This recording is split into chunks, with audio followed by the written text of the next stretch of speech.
Good evening everyone. सो आज का हमारा टॉपिक है caveat emptor which comes under the sales of goods act 1930। Caveat emptor और उससे रिलेटेड जितने भी एक्सेप्शंस हैं एंड लॉज है वो सारे आज हम इस वीडियो में कवर करेंगे।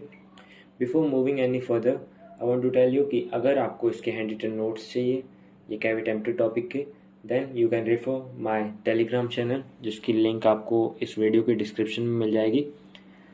सो let's get back to the topic कैविटेम्प्टर।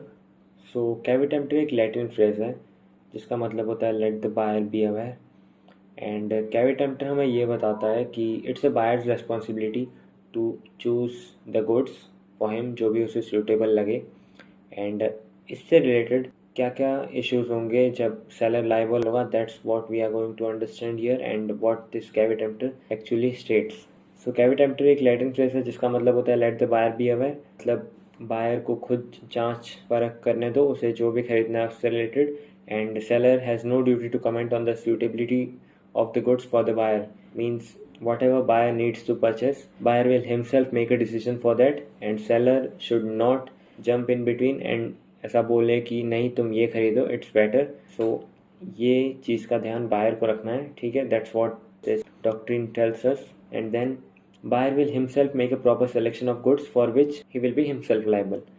So कैविटेम्प्टर tells us कि buyer जो है when he is going to purchase something he will himself make a proper selection of goods and उसके बाद what ever happens he himself will be the liable. लेकिन इसके लिए कुछ conditions है जिसमें से पहली कंडीशन हमारी ये है कि to make this doctrine apply seller must make the goods available for examination by buyer, मतलब सेलर को गुड्स अवेलेबल करा देने चाहिए बायर को सो दैट बायर उसकी जांच परख कर सके, मीन्स उसको वेरीफाई कर सके।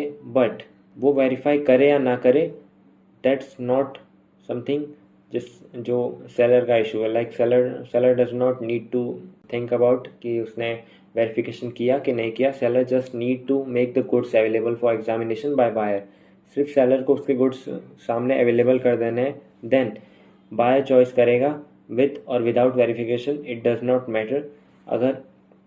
अगर सेलर ने गुड्स अवेलेबल कर दिए थे एंड उसके बाद बायर सेलेक्ट करता है goods and then some issue happens, then it will be buyer's problem, ठीक है। Buyer will be liable for that. Then इससे हमें पता चलता है कि ये जो डॉक्ट्रिन ऑफ कैविटेम्प्टर है this runs in the favour of seller, ये सेलर के फेवर में run because it makes buyer liable and not the seller exactly. So let's see some examples of this caveat emptor rule. सबसे पहले example 18, don't mind the numbers here. Example number 18 जिसमें लिखा है A sold pigs to B, this pigs being infected cost typhoid to other healthy pigs of the buyer. It was held that the seller was not bound to disclose that the pigs were unhealthy, the rule of the law being कैविटेम्प्टर। So this example states कि A ने कुछ pigs बेचे थे B को and ये pigs infected थे जिससे typhoid हो गया अदर हेल्दी pigs बायर के, जो जिसने pigs खरीदे थे उसके बाद जो ऑलरेडी पिग्स pigs थे उनको भी टाइफॉइड हो गया इन इन्फेक्टेड पिग्स की वजह से। एंड यहाँ पे it was held that seller was not bound to disclose, यहाँ पे बोला है कि सेलर की कोई गलती नहीं है and he was not to disclose जो उसको इश्यूज थे पिग्स को, ठीक है। एंड कि पिग्स अनहेल्दी थे उसके लिए वो बाउंड नहीं था वो बताने के लिए। एंड ही वॉज नॉट, क्योंकि दिस इज समथिंग जो सेलर खुद पता नहीं कर सकता, you know, it was buyer's responsibility to check the goods and he did not, इसीलिए यहाँ पे seller will not be liable. So let's move to the example 19। A purchases a horse from B. A needed the horse for riding, but he did not mention this fact to B. The horse is not suitable for riding, but is suitable only for being driven in the carriage.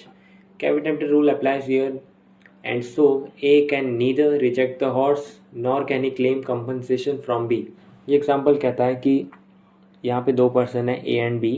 A ने एक घोड़ा purchase किया, खरीदा था B से।